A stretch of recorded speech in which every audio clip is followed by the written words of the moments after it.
við ætlum að gera crazy monkey og svona er tæknin. Þið byrjuðu að setja neðsta partin á lófana á okkur, efsta partin á ennina á okkur.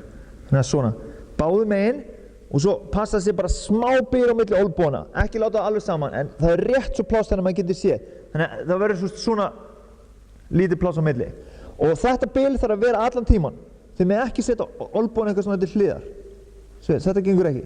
Því nú opnast bilið. Þið þurfum alltaf að halda þessu bili, olnbogarnir okkur niður og hakan kemur niður í átt að brjóstkassanum.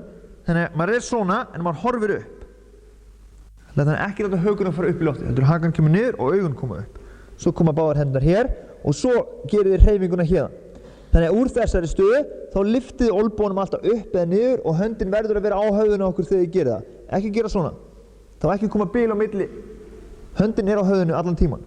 Þannig að ég kem hér og ég teygi mig í hnakkan eða ég kem hér og teygi mig í hnakkan. Og þið skulle æfa ykkur oftar að nota vinstri höndina til að verja. Af hverju? Af því að hinn slæri ofta með hægri heldur en vinstri. Það er algengara. Þannig að notið vinstri höndin ykkur miklu. Þetta er bara fyrsta sem þið lærið í taekwondo. Maður byrjar alltaf að verja með vinstri. Þannig að byrja að verja með vinstri. Vinstri höndin oftar en líka stundum með hægri. Og passið að þetta sé hjálmur. Núna er þetta ekki hjálmur. Þannig að alltaf þegar ég lyfti þá lokast þetta bil. Þetta á milli. Þannig að það verður alveg uppið. Það er algengt að gera svona.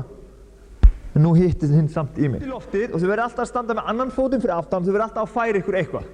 Bara ímyndið ykkur eins og þið gera skuggasparring eða eitthvað sluðið. Maður er alltaf að hreyfa sig, svona, verja. Þannig að ég er ekki að horfa niður eða horfa svona upp í loftið eða eitthvað. Ég horfi alltaf fram á þið en samt svona niður. Þannig að þá minnkar maður plásið sem hinn hefur. Þannig að axlirnar ykkar eru aðeins fram á þið. Ekki svona. Svo fram á þið af því þá er minna pláss. Það er minni líkur að hinn geti hitt í mig. Allt svæðið og svo bara hreyfa sig, bara verja. Og svo gera skref líka, snúa til hliðar og bakka og áfram. Og gerum við það sem má líka kýla.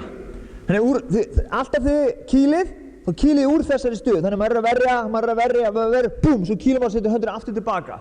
Ekki geyma höndin úti. Eða maður kýlir kannski svona, eða maður gerir kannski olnboga og svo setur maður alltaf höndina aftur á þennan stað.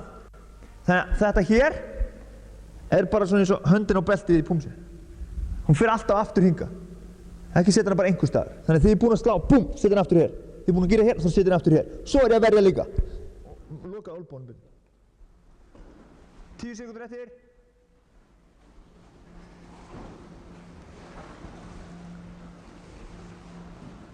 Hakan niður. Þannig ég set hendina á mér svona og svo er ég að blokka og ég hreyfi mig. Sjö. Stundum er ég líka að fara nálægt honum. Stundum, sjö. Ok, nú, nálægt. Og ég nota olnbogan í honum aðeins. Alltaf þegar höndin er að koma í átt að mér, þá loka ég þeim megin. Það er ég snöggur upp með olnbogan. Og líka, sá sem er að slá, hann má líka slá mig í magann. Sjö, ef ég stend svona alveg uppi, þá er auðvitað að slá mig í magann. Ég á ekki að vera svona, ég á að vera eitt fótinn aftur á bak og svo beygja mér aðeins. Sjö, ég setja svona smá krippu. Þannig núna er olnbogan á mér líka fyrir rifbeinunum á mér. Ég á ekki að vera svona bara og bara vera í höfuðið. Nú kýlar ég mig einu svona hérna og þá bara hrinn ég niður. Það var að passa, olnbogarnir eru á rifbeinunum. Og svo ennið og svo smá boginn svona. Því nú getur varið meira pláss. Meira svæði á líkamanum mínu.